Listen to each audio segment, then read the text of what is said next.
Hello and welcome. This is Health and Wellbeing. I am Lois Abasambu. Nigeria's healthcare system is currently not in its best condition, as it has been described as poorly developed, suffering several setbacks, especially at the primary healthcare level, which is the local government level. Well, this happens to be one of the major problems with the healthcare system, as healthcare in the primary level is said to be the bedrock of any functional healthcare system. Today on the program, we will be discussing Nigeria's healthcare system and what can be done to salvage the situation. My guest today is Dr. Douglas Emeka Okor, who is a consultant neurosurgeon and the CEO of Ashanti Graham Medical Company Limited, and also works with the Federal Medical Center, Abuja. He strongly believes that there is hope for the Nigerian healthcare system and goes all out to make sure that he contributes his own quota to the development of the healthcare system. And that is one of the reasons why he left the UK to come and practice in Nigeria. He says this is because he believes that the Nigerian patient is worth it. Thank you for coming on the program, Dr. Douglas. Thank you, Lois, for having me once again. Like I was saying, this looks like Deja vu, yeah. We've done it before, and I hope we'll still keep doing it over and over again. Well, we're going to go on a short break, and when we return, our discussion will commence. Do stay with us.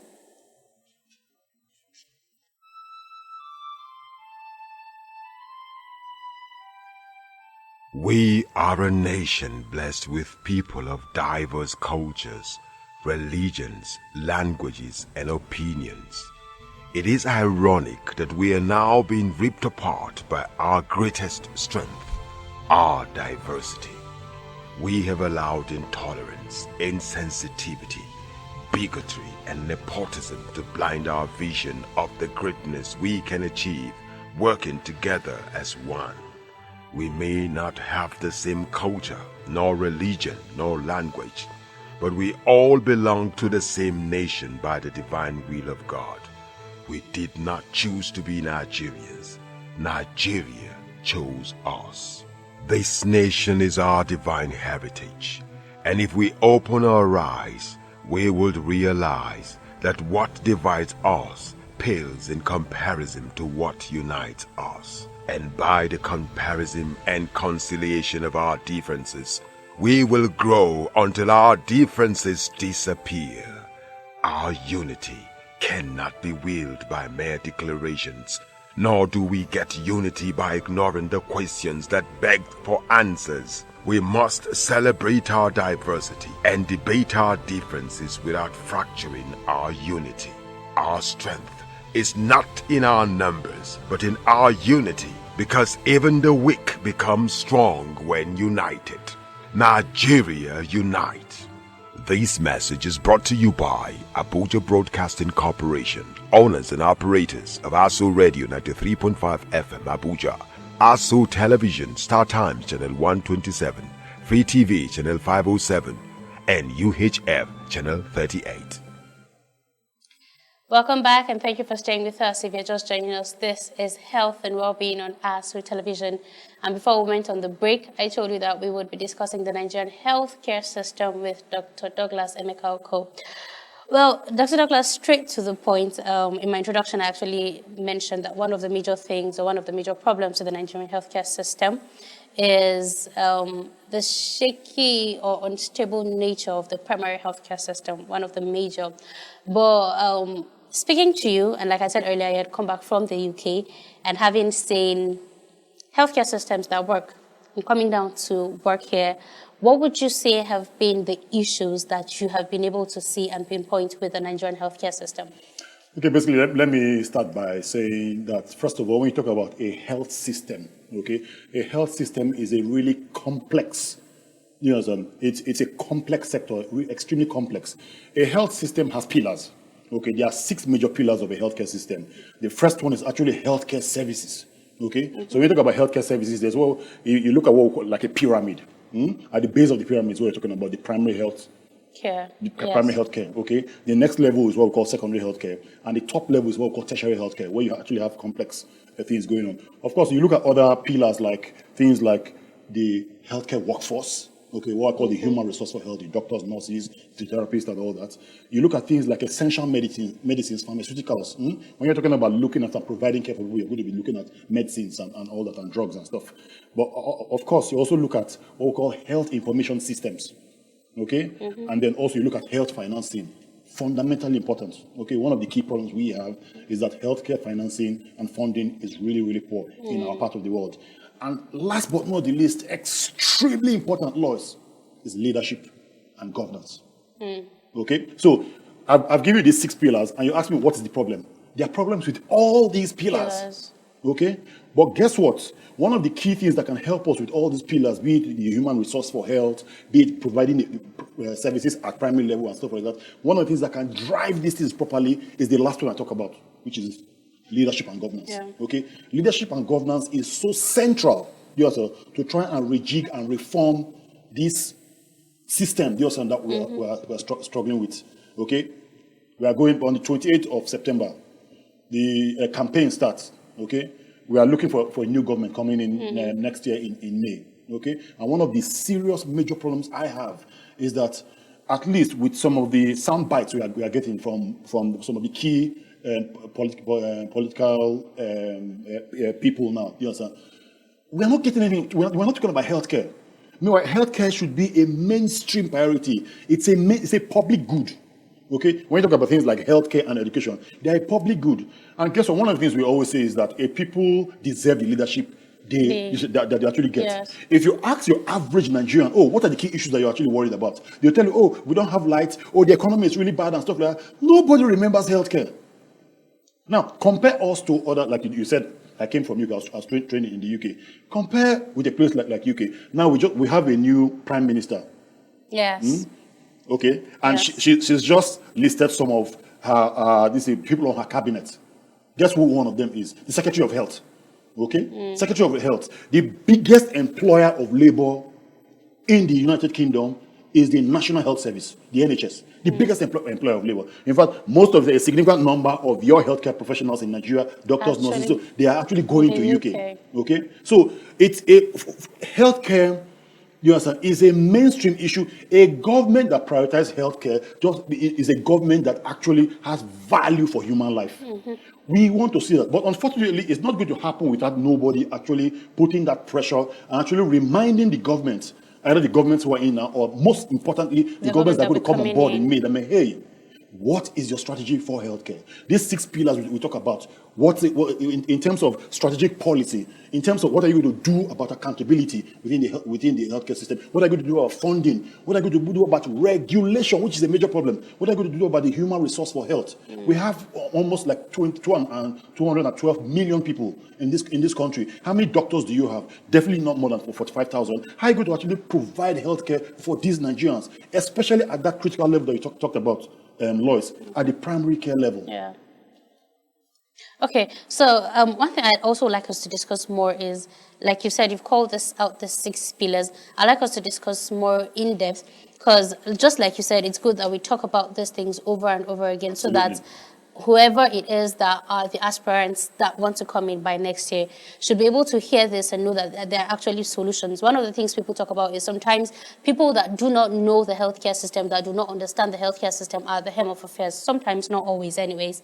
So it's good that, people that actually know what is happening are talking about this, so that whoever will be brought on board should actually be someone that knows the issues. And how do people know the issues? Except to actually talk about the issues. So with the primary healthcare system, what is the issue? With financing, what is the issue? With regulation, what is the issue? Now, I'd like us to talk more about what these issues are with all the 6 pillars. Okay, so like I said, one of the main issues we have is the last one I talked about, the leadership and governance. Yes. Okay, now, one of the things that's really going to help leadership and governance is putting them on their toes, what we are doing now, what we're talking about now.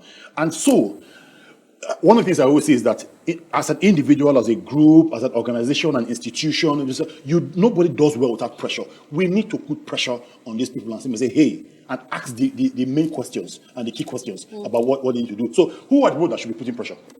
Okay? We really should. Good. Okay, so the media. Okay, the media. All the times I've heard all the discussions with the what do you call it? With the, for example, the presidential candidates and stuff. I don't hear anybody asking them about healthcare. Generally, the governorship aspirants, the people who want to go into the National Assembly, the people who want to go to the, nobody's asking them about healthcare. So who should be asking them? The media. Extremely important. Number two, who else should be asking them? All the key players. And who are the key players? First of all, the healthcare professional associations. Okay, all the way from the medical lab science associations, the medical and the nursing and midwifery associations, the pharmaceutical associations, of course, the medical and dental associations. All these people, they should be championing and be at in the forefront of the advocacy of saying, hey, whoever you are, whatever party you are, what is your plan for healthcare? Healthcare cannot be an afterthought. You know, in a country where healthcare is an afterthought, it just tells them, hey, the governments don't care about the people and the people don't care about themselves. That's what. But we need to change that. Okay, what I do appreciate, we are in this reality, but to actually move to a new reality, there's work to be done. Other people should come involved with the civil society. Okay.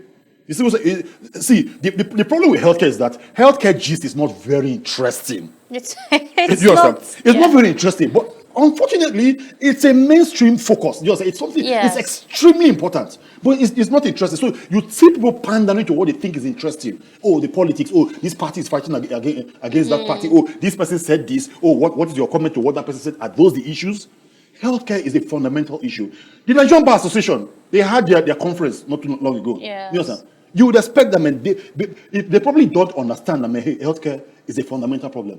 We have many issues in terms of the different sectors in the country. There's power, there's the issue with power, there's security. Okay, the security of the those are all important issues. But I'm saying healthcare is in the same realm with those other sectors. Yeah. So in terms of governance, for example, you understand, one of the key things we need to do, more advocacy, more putting pressure, okay, more talking about the issues, more talking about strategies, more talking about all the components of this what I broke down, the pillars, and what we can actually do to actually move them forward one by one. Like I said, a healthcare system is complicated and really complex. And because it's complicated and really complex and deals with human life more than ever before, we must MUST capital. We must start advocating and start pushing and putting pressure. Okay, so you spoke about strategies. Let's move to something like that, because quite a number of times people say, yeah, we always talk about the issues and the issues and the issues, and then who helps to bring out and prefer solutions. So let's talk about what strategies can be used to be able to tackle, or would I say, revamp the healthcare system. So we know that there's so many issues. Primary healthcare is not working so well. Health insurance is not working so well. Regulation almost like there isn't, you know. So what can be done? What can be put in place? What are the strategies that can be put in place to make sure that these things are actually fixed? Okay, I've talked about the first one. We must get leadership right. Right. And we must hold leadership accountable. That's the first thing. In fact, that one is so important. You must hold leadership accountable. You must point them in the right direction. You must stress the importance of these things. The second thing is actually leadership going to work. Okay, and going to work means that you're not going to look at these 6 pillars and take them one after the other and say, okay, for example, healthcare financing. What do we need to do about healthcare financing? We talked about the bedrock, which is primary healthcare. A significant amount of the funding that we're going to get for healthcare must be tailored to primary health. I'm talking about solutions. It must be tailored to primary healthcare. And when you talk about this financing and funding, we now have to start thinking outside the box. That normal way of thinking of money coming from oil and sharing money and say, this part is no. We now have to start thinking outside the box. Of course, there's what they call the social health insurance scheme. Thank God, they've just passed the National Health Insurance Act, okay, where we are saying that, okay, we need to actually start taking real steps in terms of implementing things and actually making sure that, we say it should be mandatory. We now have to start rolling things out. Of course, we have major problems when it comes to national identity, for example, and actually try to track how many of us are there. Are all of us on that database? All Nigerians, are we all on that database in terms of actually planning for even this primary health care, knowing, okay, how much do we actually need to actually deliver care? Okay? Of course, other sources of funding, special taxes. You have special taxes, okay? You can say, okay, for example, the mobile phone credits and stuff like that. You can say every 20 kobo or whatever goes to healthcare, okay? You can look at things like tobacco, alcohol and stuff like that. Tax those things, okay? All I'm saying is that we now need to have eggheads within our leadership that can actually think about how you can actually do things innovatively to actually start creating that pool of funds and actually direct them appropriately and properly and actually monitor, evaluate, and account for all those funds and look at outcomes of when you're actually putting these funds into these different places. What are your expectations in terms of the efficiency, in terms of the patient satisfaction, in terms of how many people you're actually treating or providing services for and stuff like that? Extremely important. Next thing, human resource for health. That's one of the pillars, isn't it? Yes. The workforce. You understand? We now need to seriously look at that. We need to look at our own special circumstance and say, okay, this is our special circumstance as Nigeria. Now, how do we think about how do we think out with things in such a way that we say, okay, these are our weaknesses, but we still have these strengths.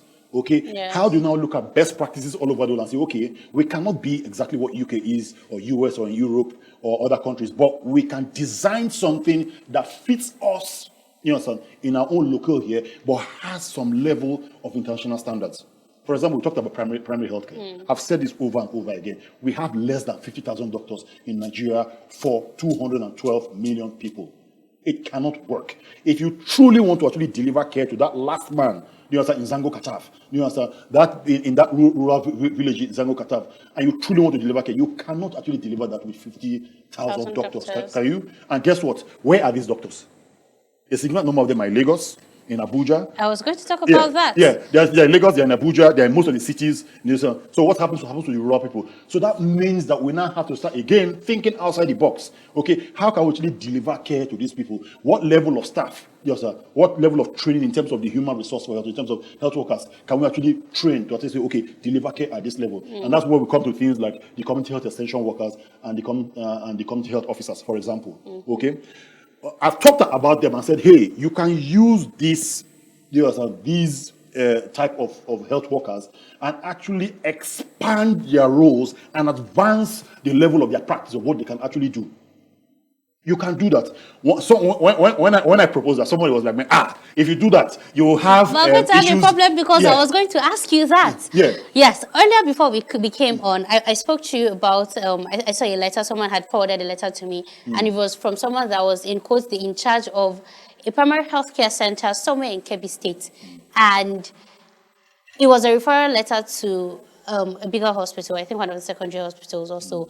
And the letter did not look like someone that had any form of medical training. It was as simple as, dear sir, I am referring this person to you because of body pain or... Do you understand? And that was just what he gave. And I'm like, if this person has been trained medically, he should at least have a more medical and a more robust way of referring this person based on whatever tests and diagnoses he has been able to make. But you look at, and most likely this person is not a doctor because he's most likely referring to a hospital to a doctor. And if we talk about now having to incorporate community health extension workers, are we not going to have issues, one, with boundaries? You know that already in Nigeria, being honest, there's already these issues between doctors and nurses and pharmacists and do you understand? So good. Aren't we going to have those kind of problems and problems like this where you have people that are not well trained handling people? When I looked at that letter and I'm like, somebody like this should take care of my case. Am I sure? Do you understand? So, Lois, we now go back again to the issue of health system strengthening, isn't it? And using what you have to actually get the best of what you want. Okay? The issues you're talking about are issues of capacity, competence, experience, training, accountability, and regulation. Regulation. So what I'm proposing is not something where you just carry anybody from the seat and throw it. No. Well-structured training, where you actually have people where you can say, okay, this is your level of competence. And you are regulated properly. Regulated properly. The problem is that when I propose these things, the problem is that the first thing that comes to people's mind, people think about the Nigeria of now. Yes. Yes, sir. That isn't it? Yes, sir. I'm proposing something where you actually rejig the full system and reform this system. I'm saying that in reality, if you truly are interested in providing healthcare for that last man at that end there, in that village, you're truly providing. You cannot provide that healthcare with 50,000 doctors. And if we say that we need 350,000 doctors to provide care for Nigerians, where are you going to get those 350,000 doctors from? So, in other words, we are being pragmatic. We are looking at our realities and we are saying, hey, within this reality, we can move to a new reality. Nobody, no proper government or proper institutionalized system, do you understand, that actually works, will put a community health extension worker in any place and is not properly trained, does not know his level, do you understand, in terms of his person specification, in terms of his job description, and is not properly regulated.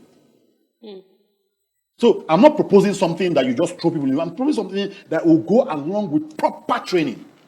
So I'm looking forward to, for example, if we have a proper government that comes in May 2019, I'm looking at a situation where, yes, you see? 2023. 2023, I'm taking us back, sorry. But I'm looking at from there, 5 years ahead, we now have, for example, this kind of, and it's not just about even just the community health extension workers, even in secondary level care and tertiary level care, we want to see, it won't be bad to actually see other healthcare professionals like nurses, physiotherapists, expanding their roles as well. Guess what? In UK, for the fact that at least they definitely have more than 250,000 doctors for 68 million people, they still have, you will see things like specialist nurses. You see a nurse who is a diabetic nurse. You see a nurse who is an endocrinology specialist nurse. And they have more doctors than us. So why are we not doing it here? And also, in terms of that human resource for health, one of the things we need to do is actually have a proper educational policy, you understand, that actually pushes people to go a particular way. One of the things that I say is that you see people reading lots of courses in university, and you wonder, okay, when it comes to our strategic development, when it comes to our development strategy, why are people reading these courses, at least at this particular point in time in Nigeria? Why are people reading, why you have that number of people reading microbiology? Why do you have that number of people reading botany? Why do you have number of people reading this? If you were to see, and that's another key thing about healthcare again, healthcare in Nigeria can be a significant and large employer of labor as well. Yeah, when it comes to providing jobs. If you move all those people that are reading those courses that actually, when it comes to the now and the issues that we're grappling with in Nigeria, if you move all those people, you understand, into things like, community health extension workers, nursing, physiotherapy and stuff like that, you have, and even if you not want someone to actually go abroad and stuff like that, it also still favors the country in terms of repatriations of those kind of funds or those kind of people being investors, even within the healthcare backbone. Yes.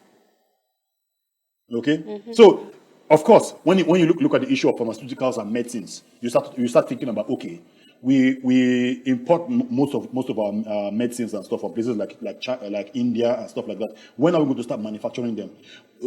That's where you need to start hitting governments and saying, hey, can you create an enabling environment for manufacturing? Yes. And stuff like that, power and stuff. So the key thing is that healthcare, like I said, healthcare systems, really complex things. Okay, very, very important when it comes to the issues of national development, and when you look at things like the Human Development Index and stuff like that, and so it should be prioritized. And the funny thing is that healthcare does not stand on its own. It's linked to everything else. It's linked to education. It's linked to environment. It's linked to your provision of good drinking water. Yeah. It's linked to your road networks and transport and stuff like that. It's linked to everything. Everything is linked. It is so important that apart from all the strategies I'm talking about, like I said, the key one is that we need to get leadership and governance right.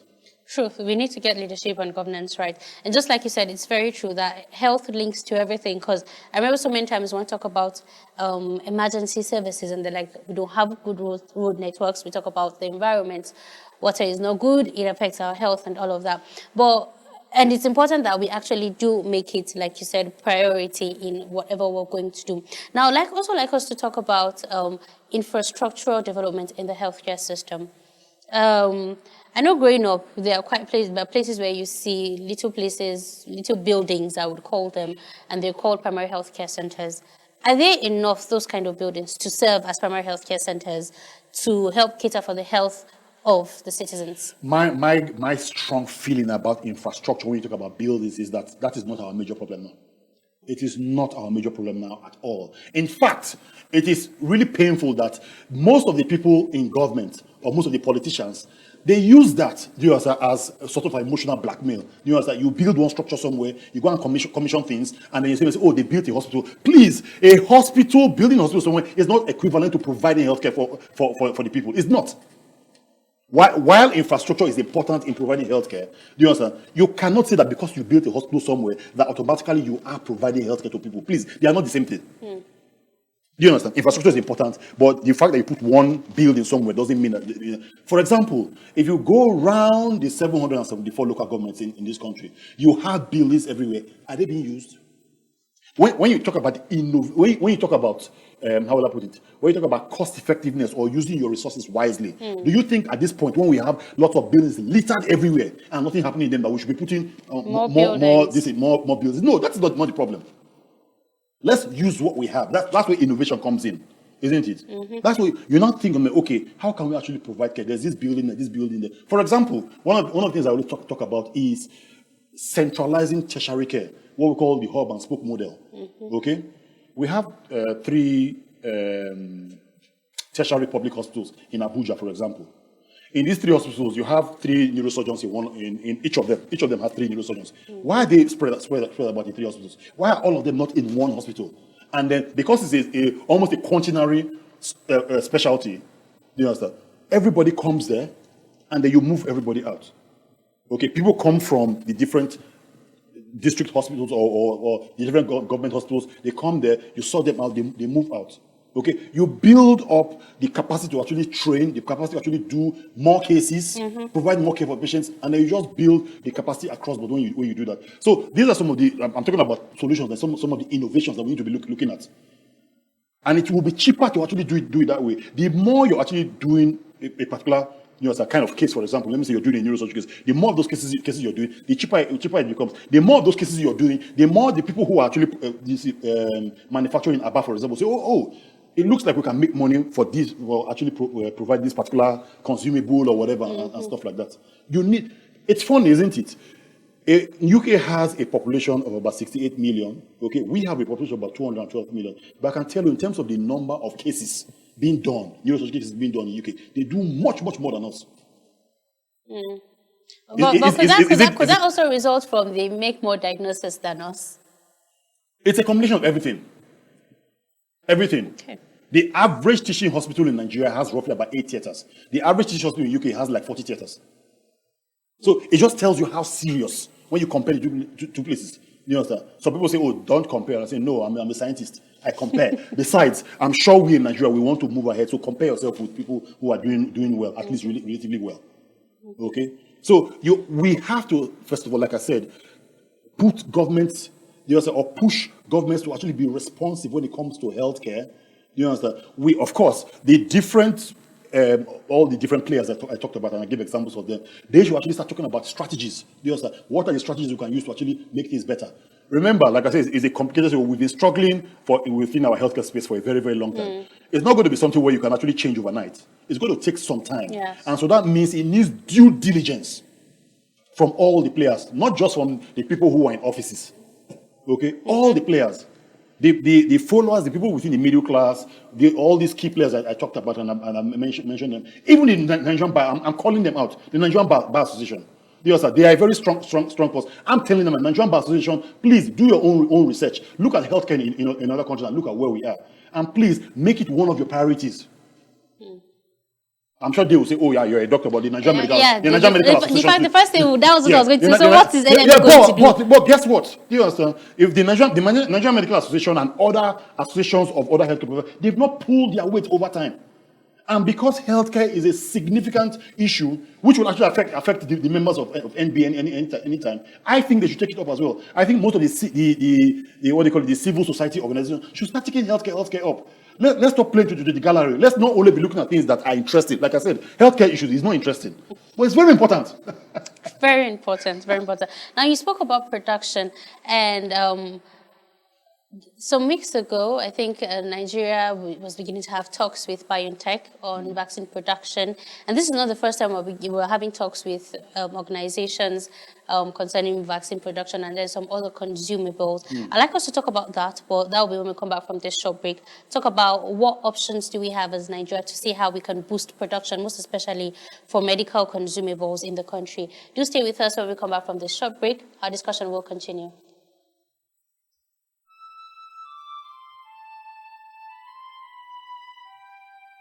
We are a nation blessed with people of diverse cultures, religions, languages, and opinions. It is ironic that we are now being ripped apart by our greatest strength, our diversity. We have allowed intolerance, insensitivity, bigotry, and nepotism to blind our vision of the greatness we can achieve working together as one. We may not have the same culture, nor religion, nor language, but we all belong to the same nation by the divine will of God. We did not choose to be Nigerians. Nigeria chose us. This nation is our divine heritage, and if we open our eyes, we would realize that what divides us pales in comparison to what unites us. And by the comparison and conciliation of our differences, we will grow until our differences disappear.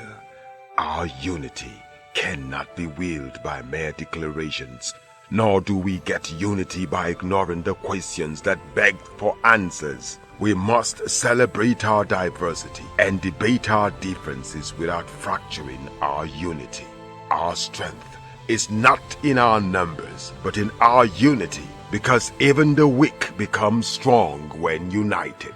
Nigeria unite.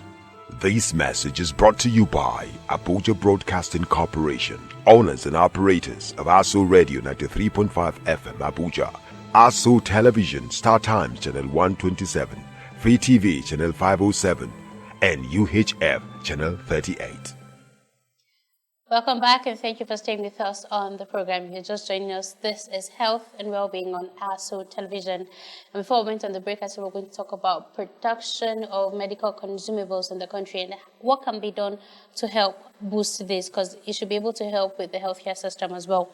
So one of the things that we noticed during COVID was how, anyways, they say it's not only Nigeria, it's not only Africa, worldwide, healthcare systems were not ready to be able to take care of such a pandemic. And one of the things that was a problem for us in Nigeria was consumables. We'll talk about PPEs, hand gloves, protective gears.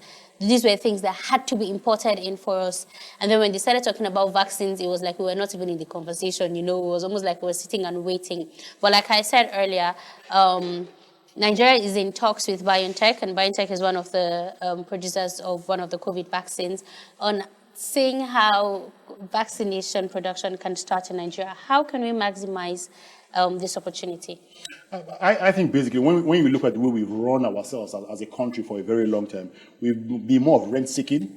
We've been more of sharing money. The issue of creating wealth and actually creating that platform and that environment for manufacturing production to actually really happen has been tossed to the back, isn't it? So it also affects healthcare. So when you talk about vaccines, commodities, consumables, at least the basic things that you need to provide for healthcare, we are still importing things.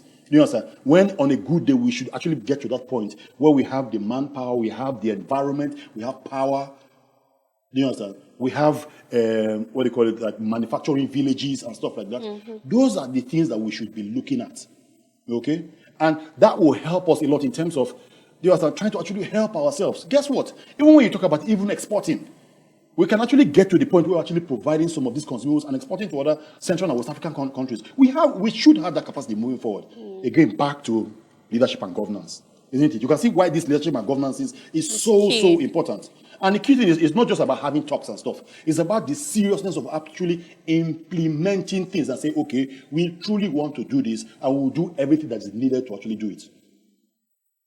Extremely important. So we should, I'm hoping that the next leadership that comes across all levels, that within 4 or 5 years, we are actually producing in other sectors, but of course, importantly, in the healthcare sector. We are having those collaborations in terms of the pharmaceutical companies, in terms of looking at commodities, in terms of looking at things like the PPEs, for example, looking at other commodities and other consumables that we actually use within healthcare. So that is definitely the way forward, no doubt about it, Lars. Okay, so before we round up, I'd like us to talk about the health insurance scheme.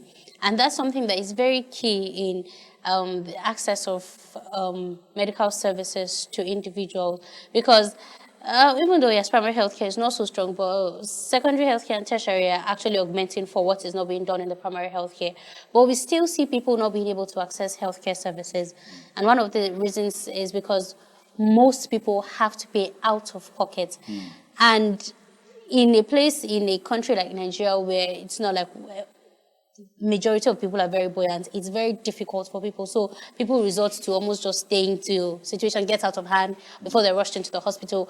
How can we maximize health insurance scheme to make healthcare accessible to every Nigerian? So, Lois, we're talking about one of the pillars, isn't it? Yes. Healthcare financing. Guess what the budget on an average is for healthcare in places in the National Health Service in the UK? Just guess. You're going to be seeing things like somewhere between 180 to 250 billion pounds. Billion pounds. Okay? Why did I bring that out? Providing healthcare, pushing a healthcare system to actually do the needful of what it's supposed to do is complicated and extremely expensive. Extremely expensive. So you now talk about the strategies and the innovative strategies to actually provide that funding and financing of healthcare. And it comes to what you're talking about. Insurance, healthcare insurance. Okay, in reality, looking at the first hurdle, what can a true healthcare insurance that sort of works in Nigeria, what can it provide at least in the short term? Yes. It can provide you only basic healthcare, primary healthcare. That's the truth. Okay, but at least we could start from there. We should start from there. Do you understand? Let's start the journey. So what are the issues? We need an insurance system, a social health care insurance system that actually works. What you have the national health insurance. Well, like I said, they just change the bill. It's now an act. Okay, yeah. So they passed it. It's been signed into law. Now the issue in Nigeria is that fantastic. We have many good legislations, white papers, policies, and stuff like that. But the problem is always, where is that gusto? You understand? Where's that oomph to actually translate to reality? That's number one. Number two is the issue of fragmentation. Most of the states that now have their own state health insurance schemes, isn't it? So how we are now going to coordinate this national one with this state one? Okay. Secondly, I talked about the issue of national identity and things like population, for example. If you truly want to actually plan for for your 250 million people or whatever and stuff like that, you should know who they are first of all, who they are, where they are. What you understand? So when you're not planning, so okay, national insurance is going to be mandatory. Oh, we have the identity and all that of all the people. So it helps to plan. So those are some of the things that we should be working on to actually make a health insurance that will actually work. And remember, apart from actually trying to actually get those premiums, from the people, of course, when you look at people who are not in the what was that word they use again? People who are not in like proper official government jobs, for example, there are players who are outside structured. So how are you going to actually get the premiums from those people? Those are things that we should actually think about. Are you going to say you're not going to get from those people, but you're going to get some sort of innovative financing from somewhere else? For example, I talked about special taxes. I talk about other innovative ways of pooling funds. Okay. Also, when you talk about funding, one of the major problems we're having as well is that when you look at these NGOs, these international NGOs that throw donor funds to actually help our healthcare system, please, we are very grateful to them, but whatever they are doing should be in line with our strategic policy for health. One of the key things we are having lots of waste. You're talking about the issue of buildings just now. It's too much waste. Instead of having parallel programs going on at the same time, wasting, duplicating functions and stuff, we should start merging things. We should start having more coordination, more integration, and like I said, for the insurance, for the social health insurance scheme, more coordination there as well, and actually more in terms of data. I talk about health information systems or just generally information systems. We need data that actually tells us, hey, this is what we are planning for. This is how we're going to plan. This is how we're going to deliver it. Because we have data and we know where people are and stuff like that, we can monitor and evaluate and throw in some strong regulation and accountability to actually see, okay, these funds that we're trying to pull and trying to push into healthcare, are they actually being used properly? Are they actually being thrown to the right places and stuff like that? So yeah, social health insurance scheme, the health insurance scheme, way to go, but there's lots of work to be done in terms of actually doing it properly and actually making it work for the average Nigerian. True, there's a lot of work to be done, but we can start with where we are at the moment. So before we wrap it up on the program, one of the things I constantly say is, as citizens, and you said it earlier, when we see the healthcare system not working and we don't challenge government about it, it's almost like we as citizens also don't even care about our health.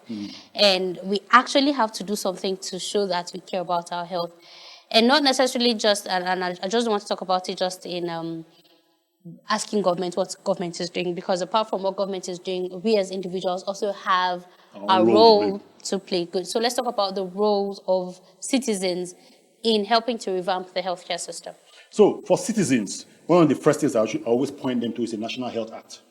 Okay, the National Health Act is a law.